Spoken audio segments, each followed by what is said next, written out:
వచ్చే గెస్ట్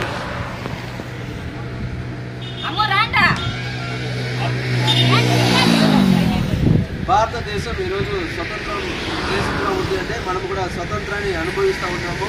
స్వతంత్రమైన కాలాన్ని అనుభవిస్తూ ఉంటామంటే దానికి కారణం అనేక మంది ప్రాణం పెట్టి మనకి ఈ స్వతంత్రం తీసిచ్చారు.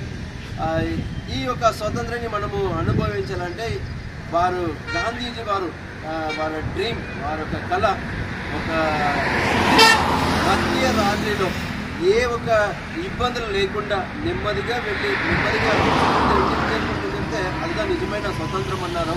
అలాంటి ఒక మంచి సమాజాన్ని ఏర్పరిచేది మన కర్తవ్యం. మనము భారతదేశం ప్రజలుగా ఉన్నాము, పౌరులుగా ఉన్నాము.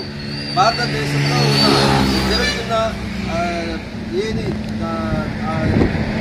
గాంధీజీ వారి కళకి విరోధమైన కార్యాన్ని తీసివేసి మనం అందరూ కలిసి ఈ ప్రజలకి, ముఖ్యంగా స్త్రీలకి, ముఖ్యంగా ఆడబిడ్డలకి ఒక సేఫ్టీ సమాజాన్ని, సేఫ్టీ సొసైటీని మనం ఏర్పరచాలి. దానికోసం మనమందరూ ప్రయాసపడాలని చెప్పి కోరుకుంటూ ఈ శుభదినంలో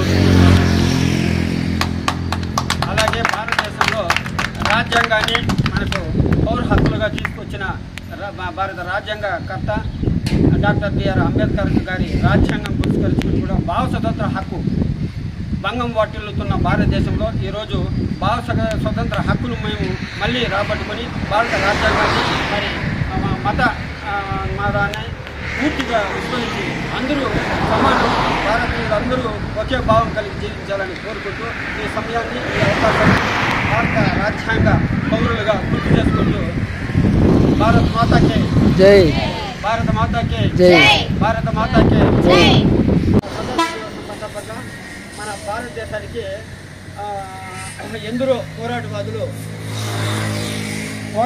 పోరాటం చేసి ఆంగ్లేయుల పరిపాలన నుండి మనకి భారతదేశానికి స్వతంత్రం చేశారు. ఆ దినాలు పురస్కరించుకొని ఈరోజు 79వ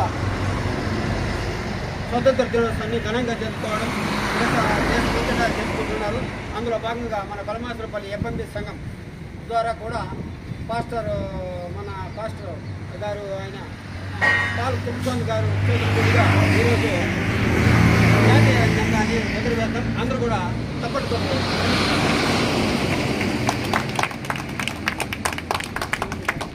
తీరా